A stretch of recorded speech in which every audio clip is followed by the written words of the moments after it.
Hello everyone, IB technical classes में आपका स्वागत है।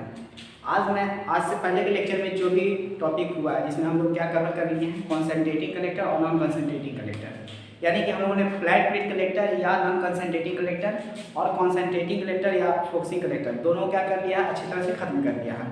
आज हम समझते हैं कि आखिर दोनों में डिफरेंस क्या है, यानी कि कॉन्सेंट्रेटिंग कलेक्टर एक तरफ नॉन कॉन्सेंट्रेटिंग कलेक्टर, इन दोनों में क्या आखिर डिफरेंस है। तो देखिए डिफरेंसेस के बारे में अगर बात करते हैं तो आपको सबसे ज़्यादा डिफरेंस आपको दिख रहा होगा क्या कि जो नॉन कंसंट्रेटिंग कलेक्टर होता है, जो पावर को कंसंट्रेट नहीं कर पाता है, वो जो कलेक्टर होता है वो क्या काम करता है, उसका यूज़ कब करते हैं, मतलब यूज़ कब करते हैं क्या। सबसे बड़ा डिफरेंस ये है कि उसका जो टेम्परेचर होता है वो 100 डिग्री सेल्सियस से कम होता है। यानी जो फ्लैट प्लेट कलेक्टर का जो टेम्परेचर होता था क्या होता था, 100 डिग्री सेल्सियस से नीचे। लेकिन वही अगर हम बात करते हैं अगर कॉन्सेंट्रेटिंग कलेक्टर्स के बारे में, तो कॉन्सेंट्रेटिंग कलेक्टर का जो टेम्परेचर तभी हम इसका यूज ही करते हैं जब हमको हायर टेम्परेचर चाहिए होता है, कि 100 डिग्री सेल्सियस से ज़्यादा चाहिए होता है। अब क्या होता है, दूसरी तो पहला डिफरेंस हो गया कि टेम्परेचर, दूसरा डिफरेंस होता है क्या चीज़, एरिया। मान लेते हैं हमको अगर सेम टेम्परेचर को अपडेट करना है, सेम टेम्परेचर को अपडेट करने के लिए जो फ्लैट प्लेट कलेक्टर में जो एरिया चाहिए होगा ना, जो नॉन कंसंट्रेटिंग कलेक्टर में जो एरिया चाहिए होगा कुछ ज़्यादा चाहिए होगा। वही हम लोग अगर बात करेंगे क्या चीज़ के बारे में, कॉन्सेंट्रेटिंग कलेक्टर के बारे में, तो उसमें जो एरिया चाहिए होगा कम चाहिए होगा। अब जब एरिया ज़्यादा चाहिए मतलब मटेरियल ज़्यादा चाहिए, मतलब क्या होगा, उसका कॉस्ट भी क्या हो जाएगा, हाई हो जाएगा।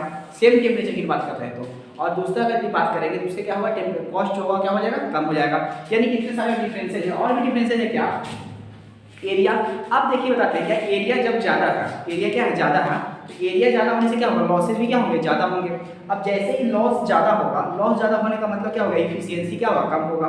तो जो फ्लैट प्लेट कलेक्टर होता है उसका जो इफिशियंसी होता है वो इफिशियंसी क्या होता है, कुछ ज़्यादा होता है, मतलब इफिशियंसी सॉरी कुछ कम होता है, क्योंकि लॉसेज क्या होते हैं, कुछ ज़्यादा होते हैं।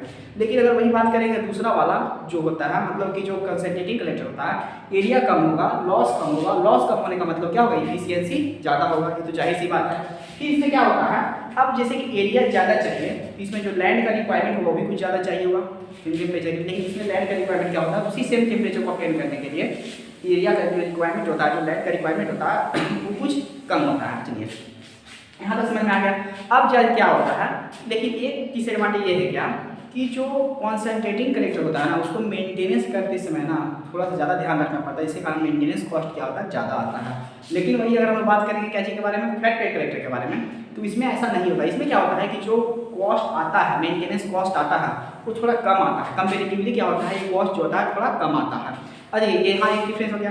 अब देखते हैं क्या चीज़, जो फ्लैट प्लेट कलेक्टर का यूज़ मेनली कहाँ करते हैं, एप्लीकेशन जो मेनली जो यूज़ करते हैं फ्लैट प्लेट कलेक्टर का, वो यूज़ करते हैं वाटर हीटर में। आप लोगों को पढ़े होंगे वाटर हीटर में फ्लैट प्लेट कलेक्टर, ड्रायर में यानी कि एयर हीटर में भी हम लोग क्या करते हैं, वहाँ पे यूज़ करते हैं। और अगर वो पढ़े कॉन्सेंट्रेटिंग कलेक्टर, जिसको हम कहते हैं फोर्सिंग कलेक्टर भी, जो कॉन्सेंट्रेटिंग कलेक्टर होता है उसका यूज़ जो हम लोग करते हैं सबसे बड़ा यूज़ होता है पावर जनरेशन में। यानी कि हम लोग इसका यूज़ मेनली क्या चीज़ करते हैं, पावर जनरेशन। यानी कि ये जो डिफरेंसेस था वो डिफरेंस हो गया क्या चीज़ में, कॉन्सेंट्रेटिंग कलेक्टर और नॉन कॉन्सेंट्रेटिंग कलेक्टर। अब हम लोग कॉन्सेंट्रेटिंग कलेक्टर में भी बहुत सारे कलेक्टर्स के बारे में पढ़े हैं, जिसमें हम लोग कहते हैं पाराबोलिक सॉर्ट पढ़े हैं, पाराबोलिक डिस्क पढ़े हैं, पावर टावर पढ़े हैं, लीनियर फ्रेशनल रिफ्लेक्टर पढ़े हैं। यानी बहुत सारे कलेक्टर्स के बारे में हम लोगों ने क्या कर लिया, वहाँ स्टडी कर लिया है।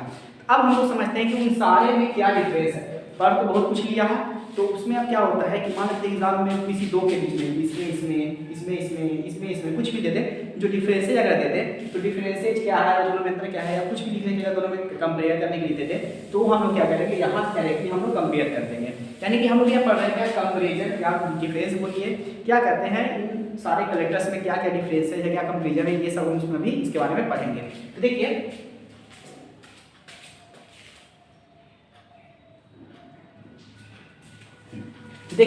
इसमें इसमें हम लोग पढ़ेंगे कॉन्सेंट्रेटिंग कलेक्टर्स के बारे में, बहुत सारे कॉन्सेंट्रेटिंग कलेक्टर। तो इसमें देखिए सबसे पहले होता है क्या, पाराबोलिक। सबसे पहले हम लोग देखिए जैसे पढ़ते गए क्या पढ़े हैं, तो पाराबोलिक कलेक्टर पढ़े हैं, पाराबोलिक डिस्क पढ़े हैं, सोलर पावर टावर पढ़े हैं और लीनियर फ्रेशनल पढ़े हैं। अब इतना सारा पढ़ने के बाद इस लेक्चर को देखने से पहले ये सारा का सारा कंप्लीट होना चाहिए, बस उसी का कंक्लूजन इसमें हम लोग दिखा दिए हैं, बस और कुछ नहीं किया इसमें एक्स्ट्रा। जब हम लोग पहले वाला पढ़ लिए हैं उसका कंक्लूजन, यानी कि इसको पढ़ने से पहले का सारा लेक्चर कंप्लीट होना चाहिए। इसमें देखिए क्या है, सबसे पहले हम लोग पढ़ेंगे क्या है कि इसका पाराबोलिक क्या है, कंपेरिजन। देखिए क्या है, point of comparison. Point of comparison का मतलब ये क्या चाहिए कि हम लोग किस पॉइंट से कंपेयर कर रहे हैं। तो सबसे पहले बात है कि टाइप, कि आखिर ये सब किस टाइप का है। तो हम लोग देखे थे कि पाराबोलिक थॉट सिस्टम में क्या देखे थे कि इस प्रकार से होता था, और जो पैराबोलिक शेप का होता था और बीच से ट्यूब गया था, ये जो फोकस करता था वो क्या चीज़ में करता था, एक लाइन से ट्यूब होता था, इस ट्यूब पे फोकस करता था, जो कहाँ रखा होता था, फोकस दूरी पे रखा होता था। और ये जो ट्यूब होता था कैसा है, लाइन फोकसिंग है, इस पे क्या कर रहा है, किसी जो लाइट आ रहा है किसी एक लाइन पे फोकस कर रहा है, तो क्या करता है, इसको हम क्या कहते हैं, लाइन फोकसिंग कहते हैं। लेकिन पैराबोलिक डिश में ऐसा बात नहीं था। पैराबोलिक डिश में क्या था कि एक डिश शेप का एक स्फेरिकल शेप का एक क्या था, डिश था, पैराबोलिक डिश था स्फेरिकल शेप का। उसमें हम क्या कहते हैं, फोकस पे एक पॉइंट पे फोकस कर रहे थे, चारों तरफ से क्या करते हैं, एक पॉइंट पे फोकस कर रहे थे। तो एक पॉइंट पे फोकस करने का जिसको हम क्या कहेंगे, पॉइंट फोकसिंग कहेंगे। पावर टावर है, पावर टावर हम लोग ऊपर रख दिए थे और किसी एक पॉइंट पे फोकस कर रहे थे, इस पॉइंट पे फोकस कर रहे थे, इसको भी हम क्या कहेंगे, पॉइंट फोकसिंग कहेंगे। लेकिन फ्रेस्नेल रिफ्लेक्टर जो हम आपको पिछले क्लास में इससे पहले लेक्चर में बताए थे क्या, कि जो फ्रेस्नेल रिफ्लेक्टर होता है, जो रिफ्लेक्टर होता है वो क्या करता है, किसी एक ट्यूब पे फोकस करता है। ये ट्यूब क्या होता है, लाइन के शेप का होता है। ट्यूब जो होता है क्या होता है, लाइन के शेप का होता है, यानी कि ये भी क्या हो गया, लाइन फोकसिंग हो गया। अब अगला हम बात करते हैं ट्रैकिंग सिस्टम। ट्रैकिंग सिस्टम में आपको बताया था कि जो पैराबोलिक कोऑर्डिनेट सिस्टम है, जो ट्रैकिंग करता था वो सिर्फ एक एक्सिस के वर्क करता था, तो इसको हम क्या कहेंगे, सिंगल एक्सिस के वर्क करता है। जो लेकिन पैराबोलिक सिस्टम में क्या होता है कि ऊपर नीचे भी और ऐसे ऐसे भी करता है और ऐसे ऐसे भी करता था। लेकिन टू सिस्टम में टू एक्सिस का वर्क करता है, यानी इसमें जो क्या करते हैं, जो ट्रैकिंग होता है वो क्या होता है, दो एक्सिस का वर्क होता है।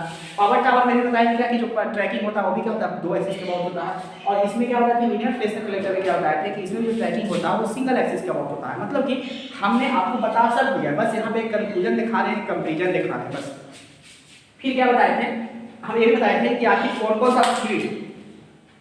कौन कौन सा फ्लूइड पास करता है, ये भी हम आपको बता दिए थे। मतलब कि जैसे कि ट्यूब है, पैराबोलिक कोऑर्डिनेट सिस्टम है, हम ट्यूब से क्या करेंगे, फ्लूइड को पास करेंगे। तो कौन कौन सा फ्लूइड को पास कर सकते हैं, देखिए क्या क्या पास कर सकते हैं, वाटर को भी पास कर सकते हैं, वाटर को पास कर सकते हैं, भले करते नहीं वो अलग मैटर है, लेकिन क्या करते हैं, कर सकते हैं क्या कि बहुत कंडीशन में, बहुत सारी कंडीशन करते भी हैं, ऐसा नहीं है। लेकिन वाटर को पास करते हैं। ऑयल को बताया था, सिंथेटिक ऑयल का नाम बताए थे, सिंथेटिक ऑयल को पास करते हैं।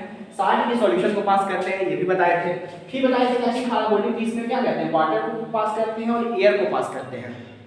देखिए हम बताए थे वहाँ पे क्या यूज करते थे, स्टर्लिंग इंजन यूज करते थे, जो क्या करता था, एक एयर के एक्चुएटेड रिले या हीट एक्चुएटेड रिले होता था, सॉरी रिले नहीं, इंजन होता था, एयर एक्चुएटेड इंजन होता था, हीट इंजन होता था।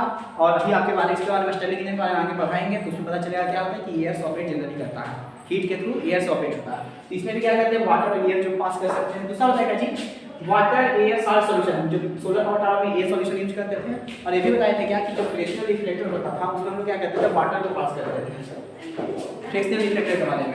अब क्या है, कॉन्सेंट्रेटिंग कलेक्टर।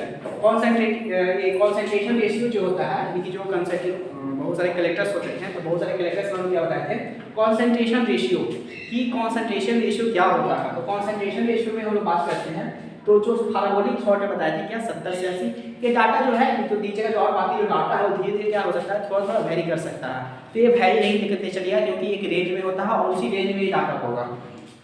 तो देखिए क्या होता है, जो कॉन्सेंट्रेशन रेशियो जो होता है पैराबोलिक थॉट का वो कितना होता है, 70 से 80 होता है, इसको आपको लेके चलना है। फिर 500 से 2000 होता है पैराबोलिक डिश का। फिर क्या होता है, पावर टावर का 300 से 1500 होता है। और लीनियर फ्रेस्नेल कलेक्टर का जो होता है 25 से 100 तक होता है। मतलब कि ये जो कॉन्सेंट्रेशन रेशियो भी आपको इससे पहले के हम लेक्चर में बता दिए क्या होता है और क्या होता है, और सारा कॉन्सेंट्रेशन रेशियो लगभग कल लिखाए थे, तो उसमें कुछ कुछ का नहीं लिखाएंगे, लेकिन जो रेंज होना चाहिए बस यही होना चाहिए, ये वेरी करता है, कोई फिक्स वैल्यू नहीं है।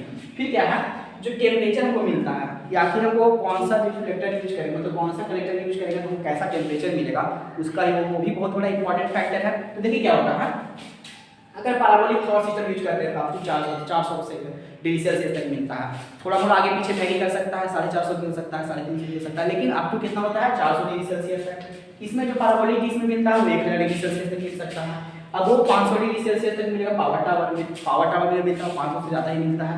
फिर क्या होता है, जो लीनियर फ्रेस्नेल रिफ्लेक्टर हम बताया था क्या होता है कि इसका हम बहुत ही सस्ता भी यूज करते हैं, और इसका जो टेम्परेचर होता है कि 150 से लेकर 300 डिग्री सेल्सियस तक होता है। अब अगला हम बताते हैं कि इसका कैसा पावर कैपेसिटी है। मान लेते हैं किसी पावर प्लांट को हम लोग बना दिए हैं कलेक्टर्स लगा करके, तो उसका अपना एक प्लांट का कैपेसिटी होगा, तो उस कैपेसिटी के अकॉर्डिंग देखेंगे क्या, जो प्लांट का कैपेसिटी होता है वो होता है 50 से लेकर 280 मेगावाट तक। किसमें, पैराबोलिक थॉट सिस्टम में। अगर पैराबोलिक डिश सिस्टम में हम बात करते हैं तो पैराबोलिक डिश में क्या होता है, बहुत सारा डिश का यूज करते हैं, तो प्रत्येक डिश, हर डिश जो होता है तो 25 किलोवाट पावर तक को क्या कर सकता है, प्रोड्यूस कर सकता है। कितना, 25 किलोवाट तक के पावर को प्रोड्यूस कर सकता है। कौन, एक प्रत्येक डिश, एक सिंगल डिश के। अब जैसा वहाँ पे लाइट का इंटेंसिटी रहेगा, जैसा वो कंडीशन रहेगा, जैसा क्लाइमेट कंडीशन रहेगा, वैसा पावर क्या कर सकता है, ये भी वेरी कर सकता है, लेकिन मैक्सिमम कितना जनरेट कर सकता है 25 किलोवाट तक। फिर क्या होता है कि 50 से लेकर के 320 मेगावाट तक के कौन पावर सोलर पावर टावर क्या कर सकता है, जनरेट कर सकता है। और एक जो होता है फ्रेस्नेल इफेक्टर जो होता है वो क्या होता है 5 से 30 मेगावाट तक पावर को जनरेट करता है। अब सबका अपना अपना एक इफिशियंसी बताए थे, इसमें इफिशियंसी जो था क्या होता है 17 से 18% था, मतलब कि इसमें पाराबोलिक थ्रॉट में मतलब कि थोड़ा थोड़ा वेरी भी कर सकता है आगे पीछे, यानी कि पाराबोलिक थ्रॉट में क्या होगा 17 से 18% होगा, पाराबोलिक बीस में क्या होगा 18 से 25% होगा, पाराबोलिक बीस में क्या होगा 15 से 17% होगा पावर टावर में, और फ्रेस्नेल में क्या होगा 11 से 13%। इसमें इफिशियंसी बहुत ही कम होता है, तो 11 से 13% होता है। अच्छा, आपको जब हम नोट्स उसमें बताए होंगे, नोट्स दिए होंगे, उस नोट्स में क्या होगा कि जो पाराबोलिक सिस्टम का जो ओवरऑल इफिशियंसी लिखवाए होंगे वो 15% पे रह गया होगा, सॉरी 15 की जगह 50 लिखा हुआ होगा, वो 50 नहीं 50 को हटा के उसको 15% कर दिया, क्योंकि वो थर्मल इफिशियंसी 50% होता है, 50 to 70% होता है, लेकिन जो ओवरऑल इफिशियंसी होगा 50 पॉसिबल अभी नहीं है, कितना है तो 15% तक है, तो 15% उसको कर लीजिएगा। बाकी देखिए रेंज वही होगा, रेंज आगे पीछे थोड़ा आगे पीछे हो सकता है, बाकी मतलब कि जो वैल्यू है वो आगे पीछे हो सकता है, लेकिन थोड़ा सा रेंज वही होगा, रेंज सेम होना चाहिए। बाकी टाइप क्या है, क्या डिफरेंस है चारों में, उसके बारे में हम लोगों ने इस लेक्चर में बता दिया, यानी कि कलेक्टर्स के बारे में जो भी कलेक्टर था वो सारा कलेक्टर्स के बारे में हम लोगों ने पूरा तरह से पढ़ लिया है। अब जो बचता है स्टर्लिंग इंजन एक टॉपिक है, और भी नीचे जो मेंटेनेंस से कुछ टॉपिक है, वो टॉपिक को आप नेक्स्ट क्लास में खत्म कर दिया जाएगा। Thank you.